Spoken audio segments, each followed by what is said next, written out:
Bismillahirrahmanirrahim. Assalamualaikum warahmatullahi wabarakatuh. Bapak-bapak, ibu-ibu, mas-mas, mbak-mbak, khususnya adik-adikku sekalian yang dirahmati Allah, dimanapun Anda berada. Kembali di IIP Channel bersama saya, Iik Wijayanto. Kali ini kita akan membahas tema tanda-tanda mantan mulai goyah, memilih berpisah denganmu. Ya, nah jadi memang tidak sedikit orang yang kemudian karena kebersamaan itu terlalu lama menjadi jenuh, menjadi bosan ya. Karena itu kan pacaran itu tidak dianjurkan.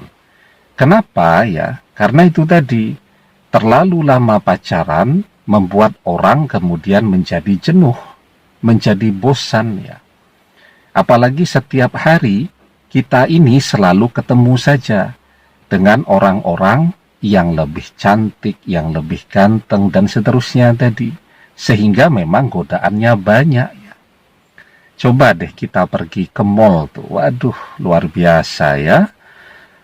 Mencari orang cantik, menemukan orang ganteng, itu mudahnya luar biasa. Semua orang pergi berangkat ke mall, entah belanja ataupun tidak, dengan dandanan semaksimal mungkin.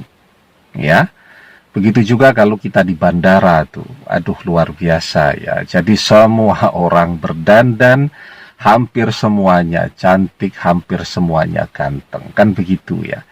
Nah, kita setiap hari menemukan orang cantik dan orang ganteng, sementara hubungan yang terlalu lama ya, jenuh, kemudian isinya bertengkar terus ya, dan seterusnya kan. Jadi terlalu lama itu pada akhirnya orang mengisi kejenuhan dan rasa bosan itu dengan bertengkar ya.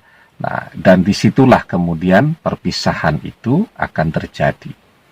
Maka banyak ya orang yang menikah, tetapi melalui proses yang namanya pacaran itu. Putus setahun, kemudian ketemu bersama lagi. Ya, dan seterusnya tadi. Jadi putus bersama, terus begitu. Nah, dan itu melelahkan. Nah, sekarang ya, ketika mantan memilih untuk berpisah ya, orang memang kadang-kadang butuh waktu untuk menyendiri. Kenapa demikian? Ya karena di dalam kesendirian itulah dia akan merasa mulai membutuhkan orang-orang yang ada di sekelilingnya selama ini. Ya. Nah, jadi ketika mantan meminta untuk berpisah selama memang tidak ada orang ketiga ya, maka sebenarnya kita tidak usah terlalu khawatir ya, karena di dalam kesendiriannya itulah dia akan mulai menemukan rasa kangen yang selama ini hilang ya. Dia akan mulai menemukan cinta yang selama ini tidak bisa dia rasakan lagi kepada kita dalam kesendiriannya. Nah, maka ketika mantan mulai goyah, maka ada beberapa tanda-tanda kan yang bisa kita lihat ya. Kalau kemarin-kemarin semua akun media sosial kita diblokir, sekarang sudah tidak diblokir ya. Kalau kemudian kemarin-kemarin kita kejar-kejar dan dia tambah jauh, sekarang kita diam saja, dia yang mulai menghubungi kita. Kalau kemarin ya, dia tidak mau menerima telepon kita, sekarang dia sudah mulai mau menerima telepon kita ya. Dan seterusnya. Jadi tanda-tanda di mana terjadi perubahan sikap pada diri mantan. Nah, ketika mantan mulai goyah ya, nah maka disitulah kita kemudian mencoba ya menawarkan sesuatu yang baru ya, agar dia kembali ini tidak untuk jenuh lagi, dia kembali tidak untuk pergi lagi, tetapi dia kembali kepada kita selamanya sebagai jodoh dan pasangan kita dunia akhirat. Nah, maka ketika mantan mulai membuka hatinya lagi untuk kita, mulai goyah, ya, walaupun mungkin dia masih gengsi ya, untuk mengatakan bahwa dia cinta dan seterusnya, tidak apa-apa, kita yang akan mengatakan itu.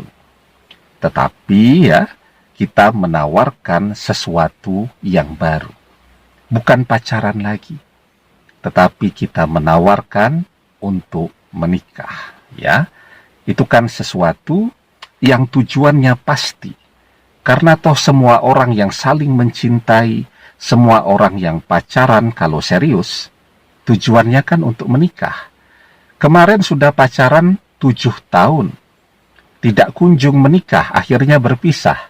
Nah, sekarang ketika dia mulai goyah, walaupun dia masih gengsi, ya, jadi mulai gengsi, masih gengsi itu ya, jadi kalau untuk nelpon duluan dia gengsi ya, tetapi kalau kita telepon, dia terima. Kalau chatting duluan, dia tidak mau.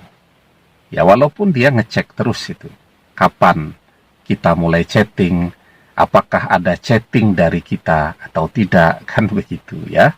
Tetapi kalau chatting duluan, dia tidak mau. Tetapi saat dia mulai membuka komunikasi lagi dengan kita, itu sama saja dengan dia mulai membuka hatinya lagi. Maka kita tawarkan sesuatu yang baru. Pernikahan itu untuk menunjukkan bahwa kita serius, kita betul-betul mencintai dia. Kalau pacaran kan semua orang bisa. Karena kalau pacaran itu kadang-kadang makan masih bisa bayar sendiri-sendiri. Tetapi ketika orang menikah, ya, maka di situ ada nafkah dan seterusnya. Nah, maka saat mantan mulai goyah, maka untuk membuat dia yakin kembali kepada kita, ajak dia untuk menikah.